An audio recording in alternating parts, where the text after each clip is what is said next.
Bienvenue au deuxième épisode de Slow Fly, le podcast qui vous invite à suivre le développement étape par étape d'un ballon dirigeable révolutionnaire capable d'embarquer 2 passagers en autonomie complète pour redécouvrir les plus beaux sites touristiques vus du ciel. Je vous ai présenté dans le premier épisode l'origine du projet depuis un petit village de Bourgogne. Aujourd'hui, j'ai le plaisir de vous présenter l'élément déclencheur du projet. Vous le voyez derrière moi, c'est évidemment la vasque olympique. Les Jeux olympiques, ça a toujours commencé par une cérémonie d'ouverture. Mais ici en France, pour la première fois, la cérémonie n'a pas eu lieu dans un stade fermé, mais sur les berges de la Seine, au cœur de la ville, au contact direct du public. Cette cérémonie a rendu hommage à des valeurs singulières de la France comme l'audace, la créativité, la liberté, l'excellence et parfois même un grain de folie. Cet événement a déclenché une énergie contagieuse qui a donné l'envie de se surpasser, chacun à sa manière, même si on n'est pas un champion à la base, avec la conviction qu'il est possible de réaliser ses rêves les plus fous. Et aujourd'hui encore, la vasque en est le témoin silencieux. Une magnifique installation de Mathieu Lehanner. Elle comprend une coupole équipée de LED et de brumisateurs pour simuler l'effet d'un foyer en feu. Et elle était portée par un magnifique ballon d'hélium qui le soir s'élevait jusqu'à 60 mètres de haut. Alors nous voilà aujourd'hui le 15 septembre 2025. Ça fait 1 an que les Jeux olympiques sont finis et pourtant elle est toujours bien là, cette vasque. Vous trouvez pas ça un peu bizarre, vous ? En fait, jamais une flamme olympique n'est restée en activité après la fin des Jeux. Si celle-ci est encore là, c'est bien qu'elle avait quelque chose d'extraordinaire. Elle est tellement puissante que tout le monde a souhaité la conserver. Elle est démontée aujourd'hui, mais il a été décidé qu'elle sera à nouveau exposée tous les étés jusqu'au prochain JO. Si vous avez eu la chance d'être venu l'observer, vous aurez probablement remarqué que chacun s'identifiait instantanément à cette forme simple et universelle. Une fois la nuit tombée, le ballon dégage une étrange attraction pour le public, qui reste autour de lui, calme, silencieux, presque en communion. Moi aussi, j'ai été saisi par cette magie. Je m'appelle Ludal et cette installation est l'élément déclencheur qui m'a convaincu de reprendre un projet que je porte depuis plus de 20 ans. Un dirigeable qui pourrait peut-être faire le lien entre la vasque de Paris et celle de Los Angeles. Puisque nous sommes ici, c'est l'occasion idéale de vous présenter une parenthèse historique sur les ballons. Saviez-vous que ce n'était pas du tout un hasard si on a choisi ce jardin des Tuileries pour installer ce ballon ? C'est ici même que le 1er décembre 1783, se sont envolés 2 aéronautes, le professeur Charles et l'inventeur Robert, dans le premier ballon à gaz. Ils ont décollé pour naviguer librement pendant 2 heures jusqu'à atteindre 3000 mètres d'altitude, avant d'atterrir avec succès et sans encombre 44 km plus loin. L'événement avait attiré une foule de 400 000 curieux venus assister à cet exploit, ce qui a provoqué une véritable hystérie collective. Parce que, imaginez-vous bien, nous sommes en 1783. 400 000 personnes, c'était quand même 80% de la population parisienne qui s'est rendue sur place. Alors que le seul moyen de transport à l'époque, ça n'était encore que le cheval. Un siècle plus tard, à l'exposition universelle de 1878, toujours dans le jardin des Tuileries, l'inventeur Henri Giffard installa un ballon géant, 7 fois plus grand que celui-ci. Pas mal.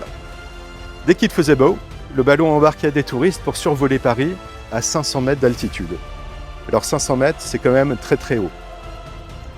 Imaginez-le comparé aux 300 mètres de la Tour Eiffel qui n'était même pas encore construite.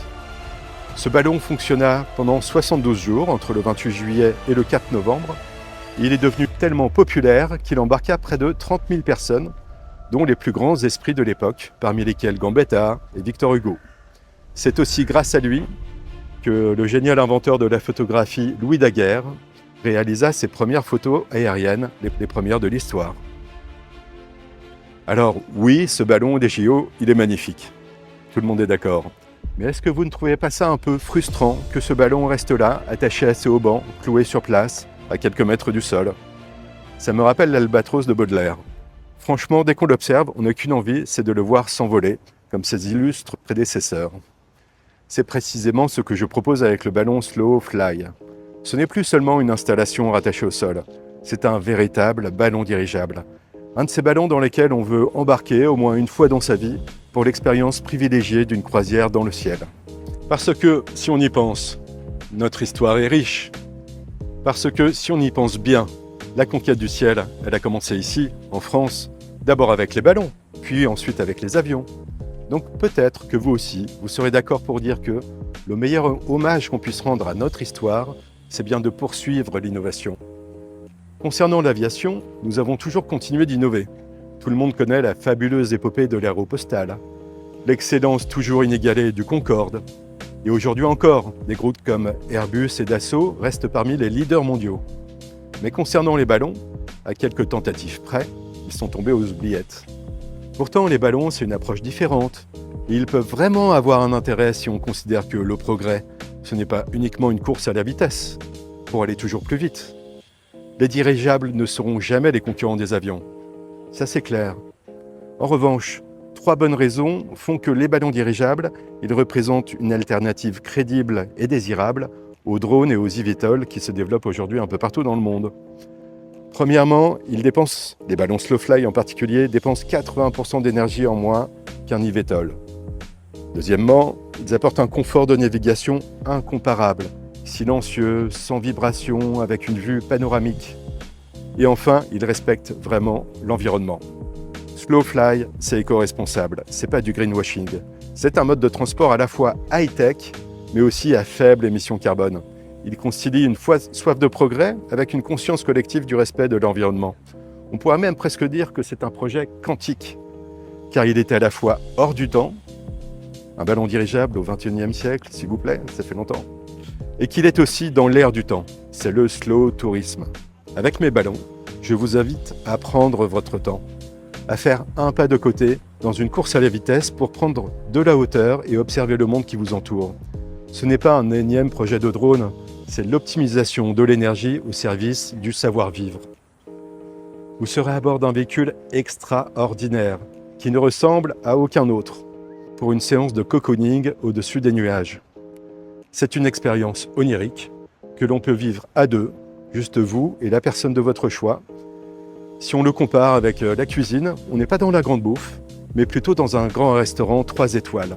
C'est une expérience privilégiée pour un mets d'exception. Et puis, cette idée, elle ne vient pas de nulle part non plus. Aujourd'hui, les dirigeables ont disparu du paysage aérien. Pourtant, il y a encore à peine un siècle, la seule compagnie aérienne qui proposait des vols pour voyager en Europe, ou bien de faire des croisières transatlantiques, c'était en ballon dirigeable. Ce n'est qu'en 1952 qu'il est devenu enfin possible de traverser l'Atlantique en avion et sans escale. Avant ça, les dirigeables étaient non seulement le mode de transport le plus rapide de l'époque, mais ils offraient en plus à leurs passagers des conditions de voyage autrement plus confortables qu'en avion aujourd'hui. Imaginez des salons avec des grandes baies vitrées, un mobilier moderne dessiné par les meilleurs designers de l'époque, et un service de restauration gastronomique avec les plus grands chefs. Alors, si vous comparez les voitures des années 30 avec celles qui roulent aujourd'hui, vous imaginez bien le progrès que l'on peut faire avec une nouvelle génération de ballons dirigeables. Il faudrait être fou pour ne pas penser exploiter les progrès réalisés par l'industrie pour réinventer le voyage en ballon. J'espère que nous avons encore assez d'ambition pour imaginer un autre modèle, plus réjouissant pour l'avenir. Le progrès, ce n'est pas que la technologie au service de la performance. Il doit être aussi au service du plaisir, de la poésie, du savoir-vivre, dans le respect des autres. Moi, j'ai envie d'y croire. Parce que nous avons besoin de projets qui nous émerveillent. Parce que l'histoire de l'aéronautique, en France, elle a toujours été portée par ceux qui osent. Les frères Montgolfier à Thomas Pesquet, en passant par Giffard, Santos Dumont, Saint-Exupéry, et même Serge Dassault et les ingénieurs qui travaillent encore aujourd'hui à inventer les avions du futur. Depuis le XVIIIe siècle, il y a bien des gens qui ont essayé de refaire des ballons. Mais à peu de choses près, ils sont toujours conçus avec les mêmes schémas du passé. Alors c'est sûr qu'aujourd'hui, tout le monde a peur et que c'est plus facile d'essayer d'améliorer ce qui a déjà été fait plutôt que de tout reprendre à zéro. Mais avec cette mentalité, on va rester figé dans le passé et nous aurons toutes les raisons de croire qu'il ne se passera jamais plus rien d'excitant. Alors moi, je suis peut-être un peu fou, mais je crois qu'on peut vivre autrement. J'ai une autre architecture en tête, une architecture du futur. Figurez-vous que mon ballon, il est debout, absolument droit. C'est un dirigeable debout. Pourtant, autrefois, nos anciens en ont déjà vu pas mal des dirigeables, et des beaux encore, couchés dans le ciel bien allongés sur l'horizon, à attendre les voyageurs. Tandis que celui-là, il n'a pas la flemme. Il se tient bien raide, comme un point d'exclamation tendu vers le zénith. Il transperce les nuages. Vous allez voir, lorsqu'on l'apercevra soudain tout là-haut, qu'on aura du mal à y croire. Comme je l'ai déjà expliqué dans ma première vidéo, une nouvelle génération de taxis volants se développe actuellement dans plusieurs régions du monde. La Chine est même le premier pays à autoriser l'exploitation commerciale de nouveaux taxis volants depuis le mois de mars 2025. Le monde change et il change de plus en plus vite. Je vais me permettre de conclure cet épisode par une touche d'optimisme en reprenant une citation d'un film de Philippe Garrel, La naissance de l'amour. Personne ne sait ce qu'il se passe aujourd'hui parce que personne ne veut qu'il se passe quelque chose. En réalité, on ne sait jamais ce qui se passe. On sait simplement ce qu'on veut qu'il se passe et c'est comme ça que les choses arrivent.